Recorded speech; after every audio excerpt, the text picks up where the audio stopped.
Good afternoon बच्चों। आज हम अपना दूसरा चैप्टर स्वर्ण काका पढ़ने जा रहे हैं। पहला चैप्टर जो हमारा है 9th क्लास का वो CBSE ने इस बार सिलेबस से हटा दिया है, तो हम दूसरे पार्ट से शुरुआत करते हैं। सबसे जो पहले पार्ट को देखते हैं, स्वर्ण काकः स्वर्ण, स्वर्णः सोना, काकः कौआ। पहले हम इसके पार्ट को पढ़ेंगे, इसको समझेंगे और उसके बाद फिर इसका अभ्यास करेंगे। चलिए पहले पाठ को पढ़ते हैं। पुरा कस्मिंश्चित् ग्रामे एका निर्धना वृद्धा स्त्री न्यवसत् तस्याश्च एका दुहिता विनम्रा मनोहरा चासीत्। एकदा माता स्थाल्यां तण्डुलान् निक्षिप्य पुत्रीमादिदेश सूर्यातपे तण्डुलान् खगेभ्यो रक्ष। किंचित् कालानन्तरम् एको विचित्रः काकः समुड्डीय ताम् उर्जः। सभी बच्चे अपनी किताब खोल के बैठेंगे। पुरा कस्मिंश्चित् ग्रामे एका निर्धना वृद्धा स्त्री न्यवसत्। पहले किसी गांव में एक वृद्धा स्त्री रहती थी।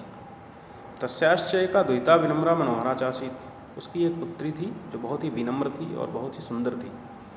एकदा माता स्थाल्यां तण्डुलान् निक्षिप्य पुत्रीमादिदेश सूर्यातपे तण्डुलान् खगेभ्यो रक्ष।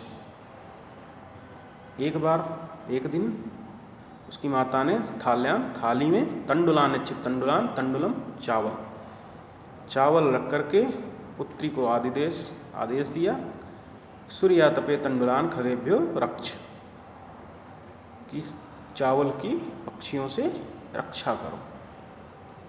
किंचित कालानंतरम एको विचित्रः काकः समुड्डीय ताम् उर्जः। कुछ समय बाद एक विचित्र कौआ वहाँ पर उड़ते हुए आया। समझ गए? चलिए आगे देखते हैं। नैतादृशः स्वर्णपक्षो रजतचञ्चुः स्वर्णकाकस्तया पूर्वं दृष्टः। तान् तण्डुलान् खादन्तं सन्तं च विलोक्य बालिका रोदितुम् आरब्धा। तं निवारयन्ती सा प्रार्थयत् तण्डुलानमावक्ष। मदीया माता अतीव निर्धना वर्तते। स्वर्णपक्षः काकः प्रोवाच मा शुचः। सूर्योदयात् प्राक् ग्रामात् बहिः पिप्पलवृक्षमनु त्वया गन्तव्यम्, अहं तुभ्यं तण्डुलमूल्यं दास्यामि। प्रहृष्टा बालिका निद्रामग्न लेभे। नैतादृशः स्वर्णपक्षो रजतचञ्चुः स्वर्णकाकः तया पूर्वं दृष्टः। और वो कौआ कैसा था? उसके स्वर्ण पक्षु सोने के पंख थे और रजत चंचुह उसकी जो चोंच थी वो चांदी की थी। और उस बालिका ने ऐसे कौए को पहले कभी नहीं देखा था। आपने भी नहीं देखा होगा, हमने भी नहीं देखा। तम तण्डुलान् खादन्तं सन्तं च विलोक्य बालिका रोदितुम् आरब्धा। तो ऐसे कौए को देख करके, और कौआ करने क्या लगा, वो चावल खाने लगा। तो उसको देख करके वह बालिका जोर जोर से रोने लगी। वह उसको भगाती हुई तम निवारयन्ती सा प्रार्थयत्, उसने उससे प्रार्थना की, तण्डुलानमावक्ष, चावल मत खाओ। मदीया माता अतीव निर्धना वर्तते। मेरी माता बहुत ही निर्धन है, गरीब है, और तुमने चावल खा लिए तो फिर हम क्या खाएंगे?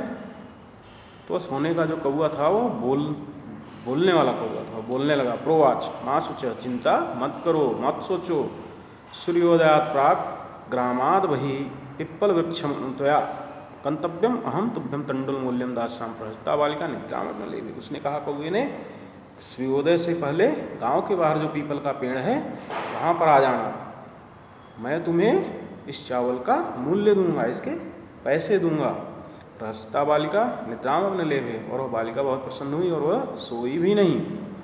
सूर्योदयात् पूर्वमेव सा तत्रोपस्थिता वृक्षस्य उपरि विलोक्य साश्चर्यचकिता सञ्जाता यत् तत्र स्वर्णमयः प्रसादो वर्तते। यदा काकः सहित्वा प्रबुद्धः तदा तेन स्वर्णगवाक्षात् महो बाले तमागता। तिष्ठ, अहं त्वत्कृते सोपानमवतारयामि। तत्कथय स्वर्णमयं रजतमयम् उत ताम्रमयं वा।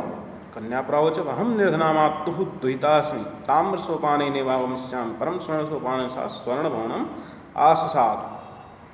तो जब वह बालिका सूर्योदय से पहले ही वहाँ पे पहुँच गई और उसने जो वहाँ पर पेड़ था उसके ऊपर, वृक्ष से ऊपर विलोक साश्चर्यचकिता सञ्जाता, उसके ऊपर उसने देखा तो पेड़ के ऊपर एक सोने का महल बना हुआ था। और यदा काकः सहित्वा प्रबुद्धः तदा तेन, जब सो करके वह काक उठा तो उसने अपने सोने के खिड़कियों से देखा तो वो बालिका नीचे खड़ी थी। तो उसने उससे कहा, तुम आगता, तुम आ गई, अच्छा बैठ, मैं तुम्हारे लिए सोपानम अवतारयामि, सीढ़ी दे रहा हूँ। सोपान सीढ़ी, मैं तुम्हें सीढ़ी दे रहा हूँ और तुम उस सीढ़ी से ऊपर मेरे महल में आ जाओ। यह कह करके उसने बालिका से पूछा कि मैं कौन सी सीढ़ी उतारूं, सोने की सीढ़ी, चांदी की सीढ़ी, स्वर्णमयम, रजतमयम, ताम्रमयम या तांबे की सीढ़ी। तो कन्या बोली, अहम निर्धना मातो दास, मैं बहुत ही गरीब माता की पुत्री हूँ। ताम्र सोपाने ने आवश्या, मैं तांबे की सीढ़ी से ही आ जाऊंगी। परम स्वर्ण सोपाने सा स्वर्णम भवनम आशा, लेकिन कौए ने सोने की सीढ़ी उतारी और वो उस पर सोने की सीढ़ी पर चढ़ करके ऊपर पहुँच गई। चिरकालम भवने चित्र विचित्र वस्तूनि संजितानि दृष्ट्वा सा विस्मयं गता श्रांतां तां विलोक्य काकः पूर्वं लघु प्रातराशः क्रेतां वद त्वं स्वर्णस्थाल्यां भोजनं करिष्यसि किं वा रजतस्थाल्यां उत ताम्रस्थाल्यां। इसी तरह से बहुत देर तक, चिरकालम बहुत देर तक वह उस भवन में जो तरह तरह की चीज़ें थीं कौए के महल में, उन सबको बहुत ही आश्चर्य से वो देख रही थी। जब वो थक गई, शांताम थक गई, तो उसको देख करके कौए ने कहा, काकः काह पूर्वम लघु प्रातराशः क्रेताम वत त्वं स्वर्णस्थाल्यां भोजनं करिष्यसि किं वा रजतस्थाल्यां उत ताम्रस्थाल्यां। तो कौए ने उससे पूछा कि बालिका ये बताओ कि तुम सोने की थाली में भोजन करोगी, तांबे की थाली में करोगी या चांदी की थाली में करोगी। तो बालिका ने कहा कि मैं तो बहुत ही निर्धन हूँ, मैं तो तांबे की थाली में ही भोजन कर लूँगी। तदा सा कन्याश्चकिता संजाता या स्वर्ण का स्वर्ण स्थाल्याम भोजन प्रवेश। लेकिन कौए ने उसको सोने की थाली में भोजन दिया।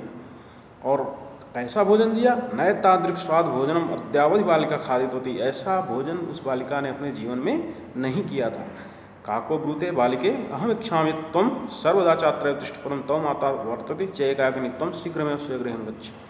कौए ने कहा, बालिका मैं तो चाहता हूँ, अहम इच्छामि मैं चाहता हूँ, यद तुम सर्वदा चात्र तिष्ठ, तुम सदा ही यहीं यहाँ पे रहो, तुम मेरे घर पे ही हमेशा रहो, लेकिन तुम्हारी माता अकेले हैं तो तुम्हें जल्दी ही अपने घर जाना चाहिए।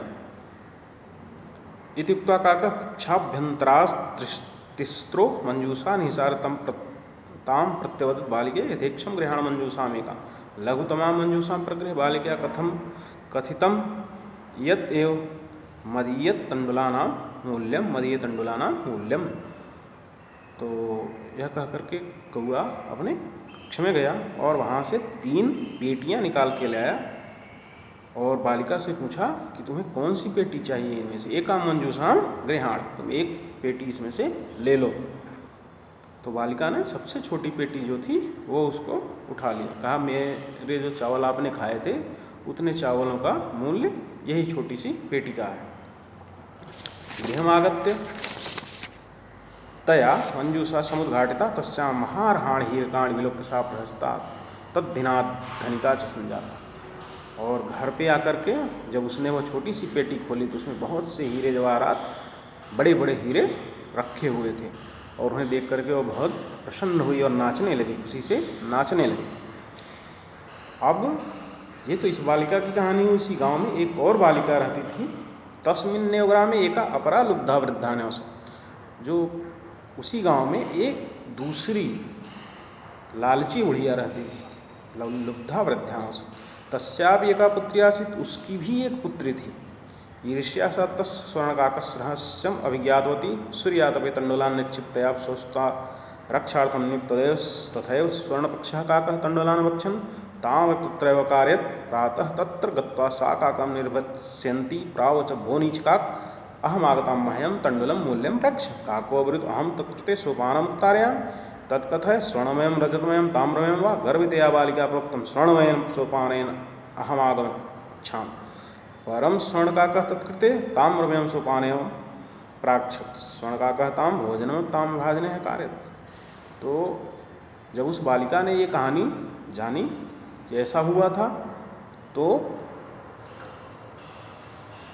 वह बालिका भी सूर्यातपे तण्डुलान् निक्षिप्तया स्वस्ता रक्षार्थं नियुक्ता। तो उस बुढ़िया ने क्या किया, जो बुढ़िया थी उसकी माता, उसने चावल धूप में डाल दिए सूखने के लिए और अपनी बेटी को वहाँ पे बैठा दिया। फिर वहाँ भी वही कहानी हुआ, सोने वाला कौआ वहाँ भी आया और वही कहानी हुई। कौए ने चावल खाए तो उसने कहा कि वो नीचकाक तुम अहम आगता महम तंडुल मूल्यम प्रेक्ष। वही कहानी हुई सारी। कौवे ने चावल खाए तो उसने कहा कि मेरे चावल का मूल्य दो। जब कौवे ने कहा मैं तुम्हें मूल्य दूंगा, तुम वहाँ पे सूर्योदय से पहले आ जाना। तो वह बालिका वहाँ पे पहुँच गई और उससे कहा करे नीच काक नीच कौवे अहम आगता, मैं आ गई हूँ, मह्यम तंडुल मूल्यम रक्ष, मेरे चावलों का मूल्य दे दे। तो कौवे ने कहा कि ठीक है, मैं तुम्हारे लिए एक सीढ़ी उतार रहा हूँ, बताओ तुम्हें सोने की, चांदी की या तांबे की सीढ़ी, कौन सी सीढ़ी से आना है। तो उसने कहा मैं सोने की सीढ़ी से आऊँगी। तो लेकिन कौवे ने तांबे की सीढ़ी दी उसको ऊपर आने के लिए।